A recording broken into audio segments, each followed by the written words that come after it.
I want to ask you something that I want you to answer honestly, not the polished version, not the version you'd write in a journal that someone else might read someday. No, I want you to actually answer it. What do you want?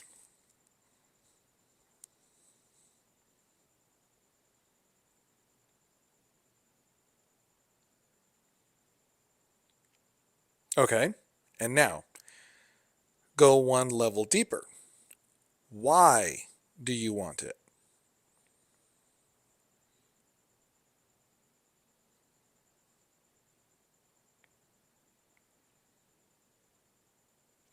And one more level. If you had it, fully, completely, exactly as you've been imagining it, how would you feel?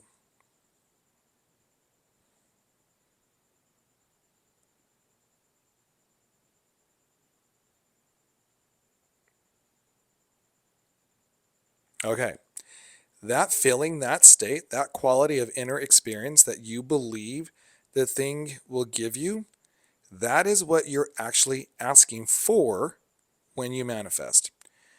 Not the money, the freedom the money represents, not the relationship, the feeling of being deeply known and chosen, not the business, the sense of meaning and contribution and being in your right work, not the body, the feeling of being fully at home in yourself. The thing is the vehicle. The feeling is the destination. And most people spend their entire manifestation practice trying to call in the vehicle, while the destination, the actual thing they're after, stays unnamed, unexamined, and therefore unaligned. Today, we're going to fix that. So, welcome back to the Onto Purpose Over Paycheck podcast. I'm Troy, your manifesting coach and um, master coach. We are in our next episode. This is episode 2 of this week in the arc that I have titled Manifestation and Alignment.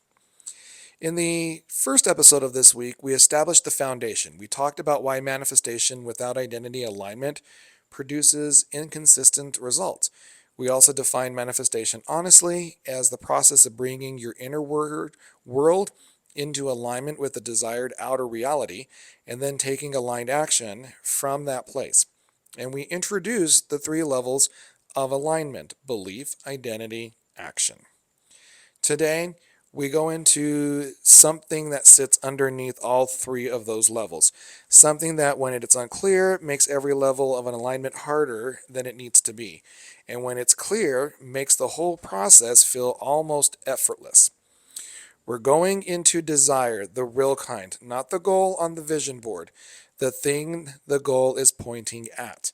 The feeling, the state, the quality of experience that you believe having the thing will give you. Because here's what I've learned: most people are manifesting proxies. They're calling in representations of the thing they actually want rather than the thing itself. And the universe, or your subconscious, or the field of aligned action, can only work with that what you actually give it. And if what you're giving is a proxy, you'll get the proxy back and wonder why it doesn't feel the way you thought it would. So let's get honest about what you're actually asking for. Let me explain what I mean by manifesting proxies. Because I think once you see this clearly, you'll recognize it everywhere in your own practice and in your almost everyone else's, right? A proxy is a stand-in. It's the concrete, external, measurable thing that you've decided represents the actual experience you're after. And the reason we defaulted to proxies is understandable. They're specific, they're visible, they're something the mind can grab onto and work with. The problem is that the proxy and the actual desire are not the same thing, and they don't always produce the same results when they arrive. Here's the clearest example I can give you. Someone wants more money. They set a specific income goal, let's say $100,000 a year. They visualize it, affirm it, work toward it, and at some point they hit it. And instead of the profound sense of freedom and security where they were expecting, they feel relieved for about a week and then anxious about whether they can sustain it. And then they set a new number. What happened? The proxy arrived. The actual desire, freedom, security, the felt sense that there is enough, didn't. Because those things are not income dependent on the level the person thought they were. They're identity dependent. They're belief dependent. And no income number can give you a felt sense of security if your nervous system is running a belief that says there is never enough. And someone manifests a romantic relationship, works hard to become the person their ideal partner would want, puts themselves out there, and eventually meets someone who checks every box on the list. And 6 months in, the relationship feels fine, but not the way they imagined. Because the list was a proxy for the experience of being truly known, truly chosen, truly safe with another person. And that experience doesn't come from matching a checklist.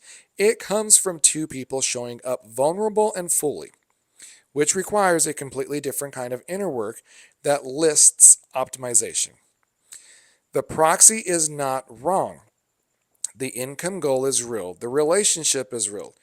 But when the proxy becomes the entire focus of the manifestation practice, when you never look underneath it to ask what experience you're actually after, you end up calling in the form without the substance, the shape without the filling, the arrival without the home. Here's the principle I want to build the rest of this episode on, and it's one that I think is true at both the energetic and the psychological level, which is why I find it so compelling. The feeling you're after, the actual state you're trying to create through the thing you're manifesting. That feeling is not a reward that arrives when the goal does. It is a frequency. And frequency is something you can choose to inhabit right now, before the goal arrives, before the thing is in your hands. Now, I want to be careful here because I know this can sound like toxic positivity. Like I'm saying, just feel abundant and you'll be abundant. Just feel loved and love will show up. And that is not what I'm saying. What I am saying is more specific and more practical than that. The feeling you're after, when you genuinely access it, not perform it, changes your behavior. And changed behavior creates different results. When you genuinely access the feelings of security rather than waiting for the income number to give it to you, you make financial decisions from a different place. Not from scarcity or urgency, from sufficiency and strategy. And those decisions, over time, actually build the financial reality you want. When you genuinely access the feeling of being fully yourself, rather than waiting for the right relationship to grant you permission to be that, you show up differently in every interaction. More present, less performing, more magnetic to the kind of connection you're actually after. When you genuinely access the feeling of doing meaningful work rather than waiting for the business milestone to validate that your work matters, you bring a different quality to what you create every day. And that quality is precisely what attracts the clients, the opportunities, the recognition you've been calling in. The feeling is not just the destination. It is the mechanism. The state you're trying to create through manifestation is also the state that makes manifestation work.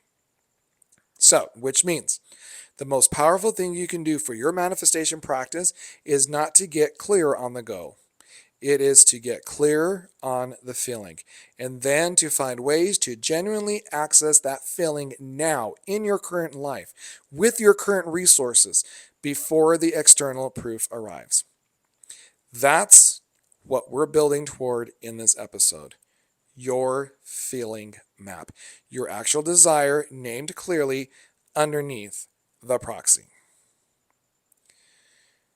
So over years of coaching, of sitting with people and asking them to go deeper on what they actually want beneath the goal, I noticed that most desire clutters around 5 core experiences. 5 fundamental states that human beings are reaching when you set the intention and make goals and build vision boards. I want to name them, and I want you to notice which one resonates, not intellectually, but in your body. The one that makes something in your chest recognize itself. Core desire number 1, freedom. This is the desire to move through your life without the felt sense of constraint, to not be owned by obligation, by a schedule you did not choose, by financial pressure that makes every decision feel forced, or by other people's expectations that have quietly become your prison. When someone says they want to build a business, they are often, at the deepest level, asking for this. Not the business itself, the life the business would make possible, the mornings that belong to them, the work that feels chosen rather than mandatory, the sense of being free. Core desire number 2, security. This is the desire for the ground to be solid, to not be perpetually braced for the thing that might go wrong, to have enough money, enough stability, enough certainty about the future, that the nervous system can actually rest. When someone is relentless chasing income goals, there is often a security desire underneath that has never been fully met. And because it's being addressed through the proxy of money rather through than the deeper identity and belief work, the security never fully arrives no matter how the numbers move. Core desire number 3, significance. This is the desire to matter. You have your presence, your work, your existence means something to someone, to the world, to the story of what happened here. This is underneath most purpose-driven ambitions. The coach who wants to build a platform, the leader who wants to make an impact, the artist who wants their work to reach people, at the core of it all, it is often the desire to know what their being here made a difference. That they're not invisible, that their life they lived left a mark. Core desire number 4, love and belonging. This is the desire to be fully known, not the curated version, not the performing version, the actual version, and to be chosen anyway.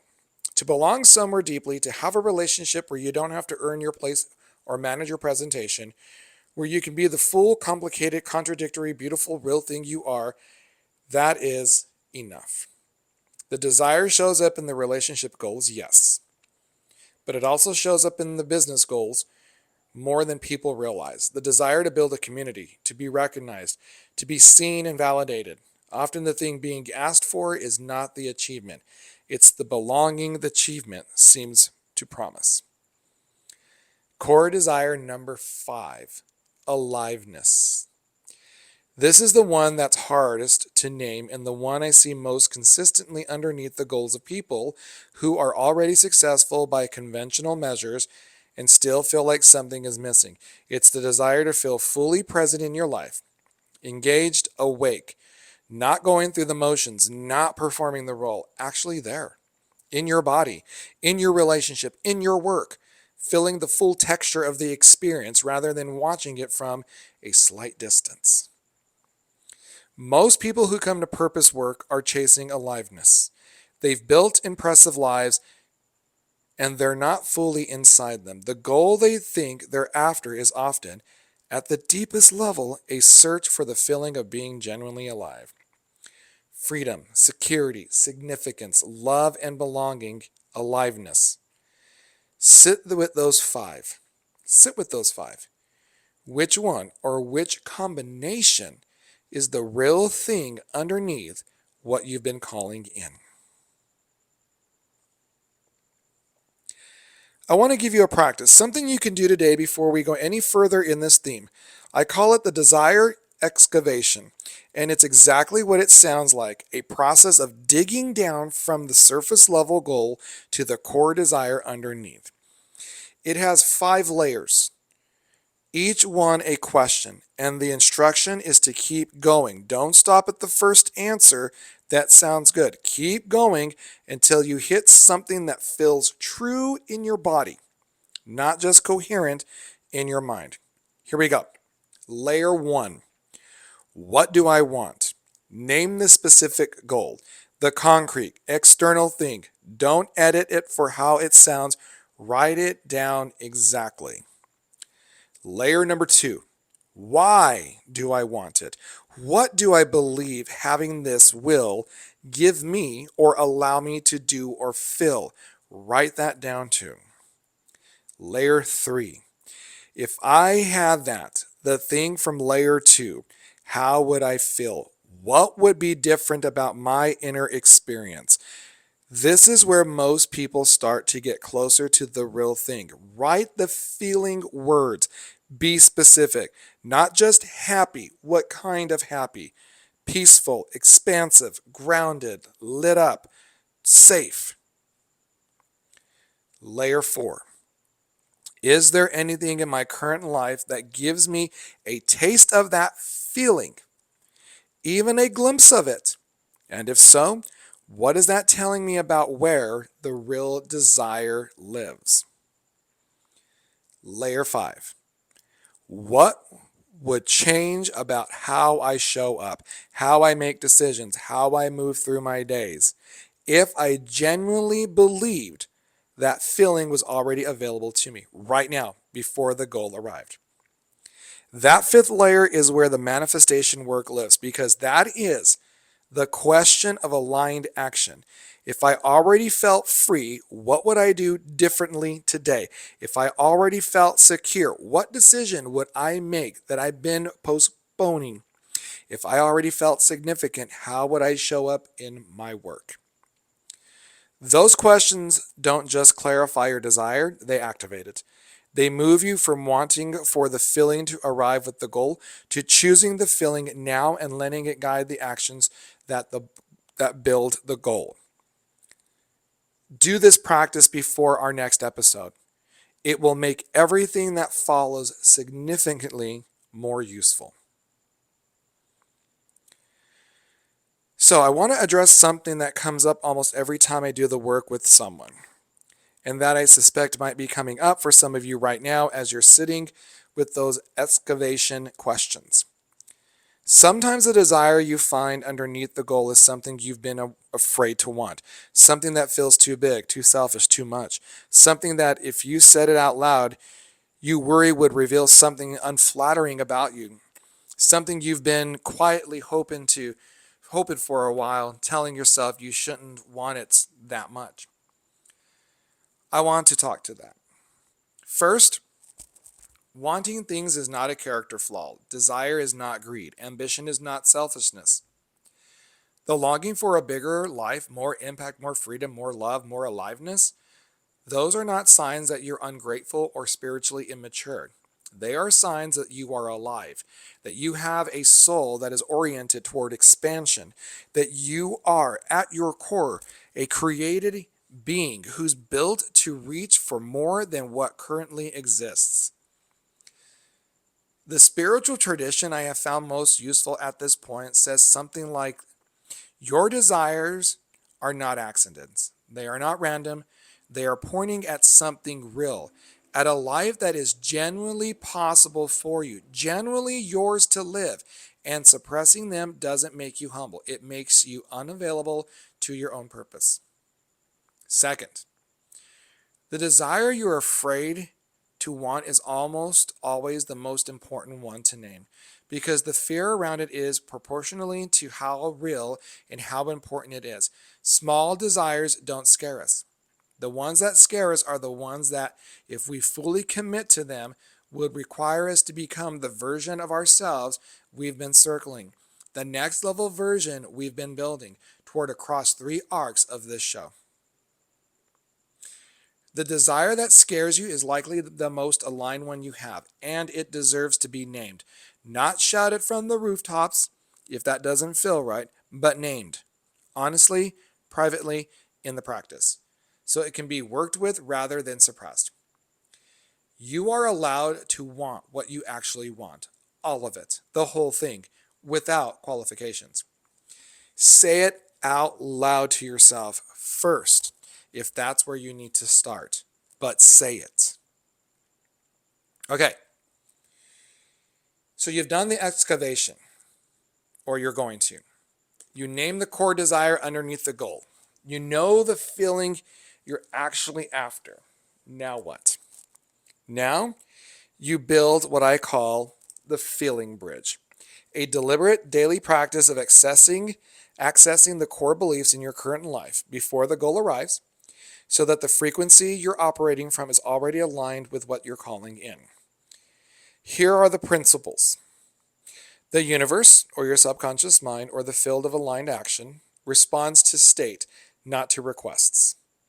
It responds to what you are being, not to what you are asking for.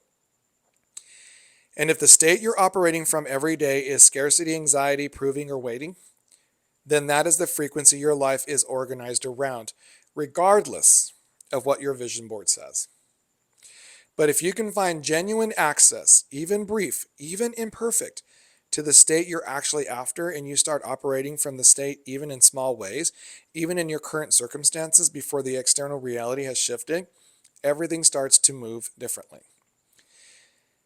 Here's what a feeling bridge looks like practically. Say your core desire is freedom, and your current life has a job that feels constraining and a schedule that feels owned by other people. You can't immediately change the job or the schedule, but you find one place, one pocket of your week where you have generally feel free. Maybe it's a Saturday morning. Maybe it's an hour of creative work before the rest of the house is awake.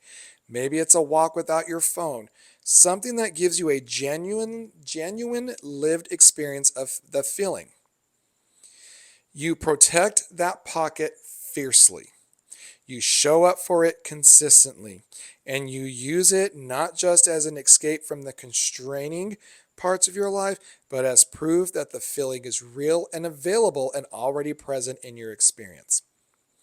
As evidence that freedom is not something you're waiting for, it's something you're already building. And then you start making one decision per week from that feeling, not from the constraining life, from the free one. What would the free version of you decide about this situation? And then you decide that, not perfectly, not in every decision, one per week. That practice, naming the feeling, finding access to it in your current life, making decisions from it, that is the beginning of genuine manifestation, not the asking, the becoming, not the vision board, the frequency. All right, so here's what I want you to carry out of this episode today. The thing you've been trying to manifest is a proxy for a feeling, and the feeling is what you're actually after. Until you name the feeling clearly, honestly, without the qualifications of whether you're allowed to want it, your manifestation practice is working with an incomplete map. Your activation this week has 2 steps. Step number 1. Do the desire excavation, all 5 layers. Take your biggest current intention, the thing you've been calling in, and dig down through all 5 questions until you hit something that feels true in your body, not just coherent in your mind. Write it down. Name the core desire in as few words as possible. Freedom, scarcity, security, belonging, aliveness, or something more specific to you that one of those points at. Step 2. Find one place in your current life where you can genuinely access that feeling, not perform it, access it, and commit to showing up for that place or practice at least 3 times this week. Let it be evidence that the feeling is already there, already available, already yours, before the goal arrives to confirm it. In our next episode, it's going to be the one that gets honest about why manifestation stalls. The 3 alignment gaps that block you when you're calling in, even when you're doing everything right. If you've ever felt like your manifestation practice is working but not fully working, our next episode, tomorrow's episode, is for you. With that, I am Troy, your master coach, master manifestation mentor. This is the Onto Purpose Over a Paycheck podcast. And please make sure you leave a rating, leave a comment, follow the podcast if you're not following, and share out this episode to anyone who needs to hear it, because when you share it out, it brings in more viewers and listeners, as well as this one. This week's arc is going to be awesome. I'm already enjoying it. I mean, this is episode number 2, and I've already given you some, let's just say, some valuable information that I charge quite a bit of money for on 101. So you're getting it here for free. But if you want to dive deep in more and have support in the practice, go to my link tree. Has all my resources, has all how you can book a session with me, up my upcoming master classes and trainings, all of that fun stuff. It's there. So go check that out. All the information's in the bio or in the show notes. All right. With that said, I'm Troy. This is Purpose Over Paycheck. I will see you in the next episode.